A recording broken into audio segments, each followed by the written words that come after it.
It is no surprise that New Year's resolutions kind of suck. We get all excited about the turn of the new year and we make a resolution to do differently, do better, and then by February it's all a thing of the past. It's not that making a resolution and deciding and feel inspired to change is bad, it's just that honing it in on that one little resolution way doesn't tend to work for most people. So what do we do instead?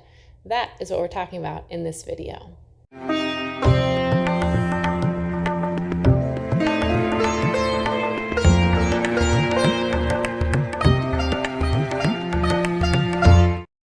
Welcome back. Leslie Huddart here. I am a healer and spiritual guide, background in acupuncture, oriental medicine. I help empaths, healers, and highly sensitive people release the trauma trapped in their body without years of therapy by really going down to the technical, subtle body, mind-body level wiring of your system so that you can finally get past the blocks that have been holding you back. And in this video, we're talking about a particular block that people have around New Year's resolutions. So I'm not going to give you the secret on magically how to make a New Year's resolution into this magical thing that somehow carries you through the whole year, because frankly, I haven't seen that work. What we do and teach instead in our self-mastery program and our deeper training programs at the Body Wisdom Academy is what I call cycles of commitment. Now, if you look anywhere in nature and in the natural flow of human life, there are always cycles. There are naturally times when we are up in a period of action, then we sort of come down and rest and regroup periods and we restart. To think that we're somehow going to magically turn January 1 and make this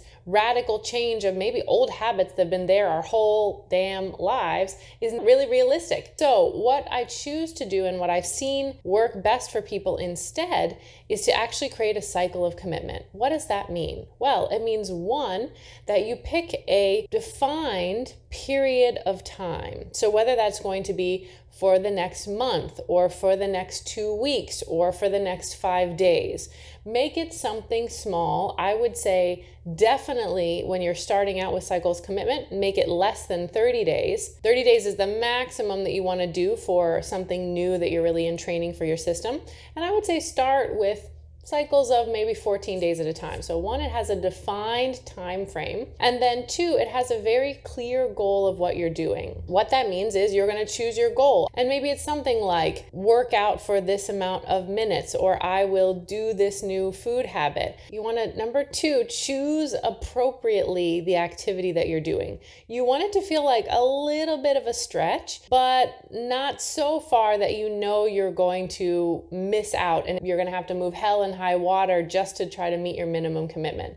That sets you up for failure. Newsflash, behind the scenes, the reason why cycles of commitment work is because what doesn't work is an all or nothing mindset. This is coming from what we call parts of our protector system in the mind, these parts of our body that get us into black and white thinking. Protector system loves a New Year's resolution because it's all or nothing. And the moment that you fall off of that, then the body's like, well, sorry, we lost at that, might as well go back to the old thing anyways. And everybody loses. So what we do for number 3 in cycles of commitment is we create a painfully supportive consequence. Now, this is a term that I made up, but the idea of accountability is not new. A painfully supportive consequence is something that you do that is still generally not harmful to you. So I recommend you not choose something that is depriving you of something. Common ones that we use are things like paying your accountability partner $20, or doing some cleaning thing that we really hate, doing extra laundry, detailed dusting the whole house, cleaning out the refrigerator with a toothbrush, picking up all the dog poop in the yard, doing some sort of exercise thing that you actually don't do and you wouldn't want to do anyways, but is ideally good for you. So you choose some sort of accountability that we call a painfully supportive consequence, that's our term, and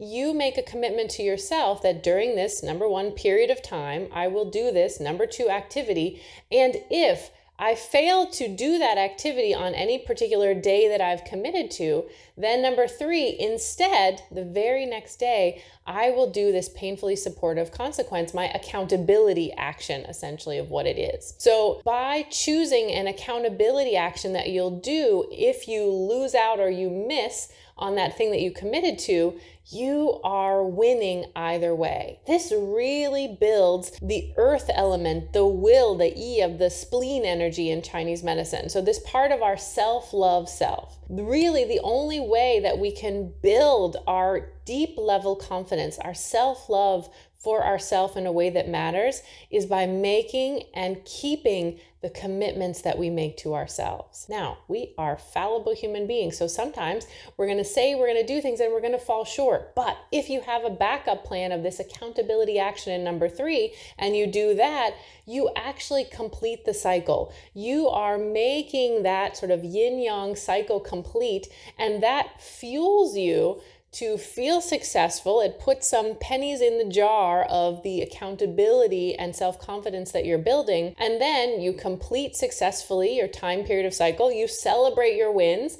And whether you had to do your accountable action a couple of times or not at all, you have still won because you have kept your commitment to yourself. This will give you fuel to then take a little rest and maybe go into the next cycle that's maybe a little bit longer or maybe a little bit different. So remember that the mind and the protector system parts of ourselves try to keep us in black or white thinking, all or nothing, where more deeper body wisdom that works with the cycles of nature has us win either way. I win if I do my actual action that I'm committed to, but I also win if I miss on this a little bit, but I still keep my commitment by doing this accountability action. Creating a structure that helps us win either way. I hope you can incorporate this cycle of commitment. So, ditch the New Year's resolution, go for small cycles repeated many times. A drop in a bucket eventually will overflow. So that's what we're doing by working with a natural cycle of winning and uplifting for your earth self-love energy and moving you forward.